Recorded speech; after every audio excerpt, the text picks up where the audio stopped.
Hello, everybody. Ruin. This old thing. So this was the short that I decided to make, kind of on a whim, and it's kind of what got me the job to make Maze Runner. At least got me in the door. Ruin is a really big story that I've been dreaming up for many years, and it's a much bigger story than you would probably be able to tell in the short. But at the time, I was working as a VFX guy, doing stuff for commercials and music videos, and I just really wanted to make something for myself. So I decided that I could take this. I had two little projects that I could have done, and this one kind of won out because it was basically a little bike chase, an opening to kind of introduction to a character in a world, kind of like I saw it like the opening of Raiders of the Lost Ark. You know, it's this little standalone scene essentially. It was just gonna be fun to make, you know.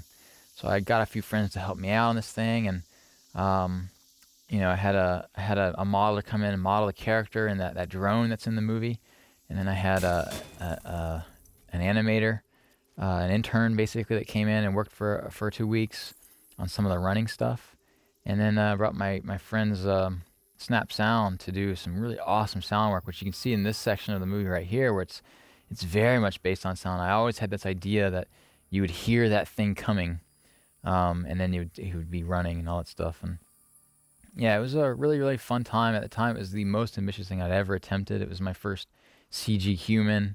I knew I wasn't going to do it in live action because it would have been impossible to do anyway. It would just be a bunch of blue screen work, so I'd rather just do a full CG, kind of make that just be the aesthetic, you know. And I think the real key to this short was the camera work, actually, which you can see there. It's just this kind of almost handheld feel, and I think it kind of brought a live action sensibility to what was otherwise basically an animated movie.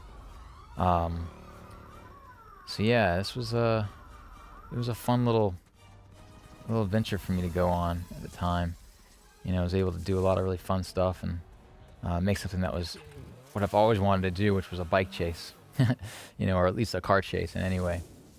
And so, yeah, a lot of the little nuggets that are in the movie, especially up front, are later paid off in a much bigger way, and they feature that TS and myself are writing right now for Fox. That we've kind of set it up here, and with any luck, one day it'll become a big, giant, major motion picture. Yeah, and all this stuff is basically full CG. There's nothing live action in this movie. This is all the for any CG artists out there. You know, all the grass is basically 2D cards. It's not real 3D grass, but all the trees are real. Those are real leaves. All the ivy is real polygons and real geometry. All of the kind of atmospheric stuff, all the depth in the atmosphere, as well as the kind of dust and flies in the air. That's all done in post and After Effects. I comped the whole thing in After Effects.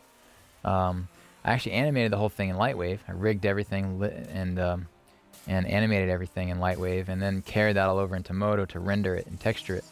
And that stuff, that was all me basically, working away. It took me about, I think it was 8 months. Originally I planned 5 months to do all this stuff, and 4 months of it was just building all the assets, building all these roads, about like 10 miles of roads, and building all the cars and all the IV, and just figuring out how to actually pull off the visual aspect of it all. And I spent about 2 months animating it, and then about 3 months rendering it. And now the trick to rendering it was I did it all in stereoscopic 3D, which meant basically I rendered a left and right eye for everything. So I basically rendered a 16-minute movie in this full HD, billions and billions of polygons. It was not easy, and that's kind of why it went a little 3 months over schedule from what I was planning on. And essentially during that time, I didn't work on anything else. It was kind of a risk. I love this shot. This is one of the earlier shots that I kind of designed. I just love these long takes. I love the idea of doing camera moves that didn't have a lot of editing to them. They were just automatically full of adrenaline and energy, without having to rely on lots of editing to create that. Something I like to do. It's very cool. And then I loved having this little world, just a dark world with these just lit up by these little drone things. And the drone things were based off of this little these YouTube videos out there of some Defense Department I think satellite kind of things that actually pretty much work just like you see here. I don't know if they have the lasers on them, but they have these really cool little jet pulse engines. They can do some really cool, interesting little things. Yeah, it was fun. And based off those guys and all that fire and stuff, it's a lot of that's a little bit of simulation stuff and a little bit of just lots of After Effects particular work. All the bugs are particular. If anyone knows After Effects and the plugin for that.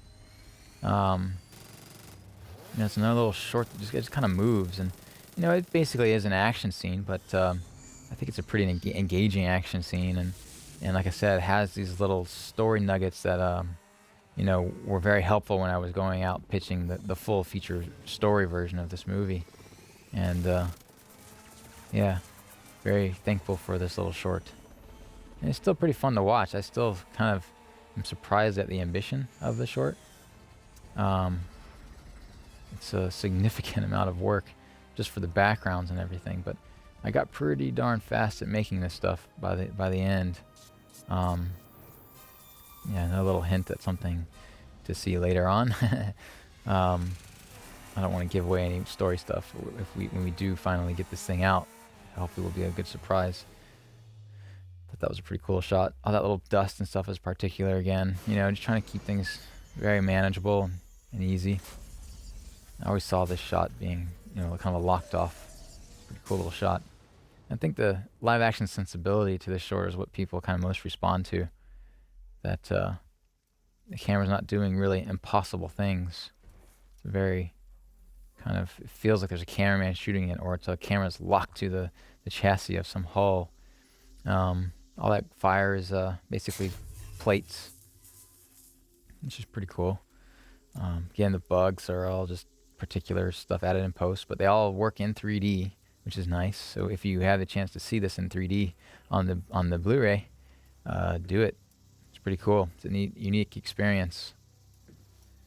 So yeah, that's my little short. That's what got me here. So go out there and make your own stuff, and who knows what might happen.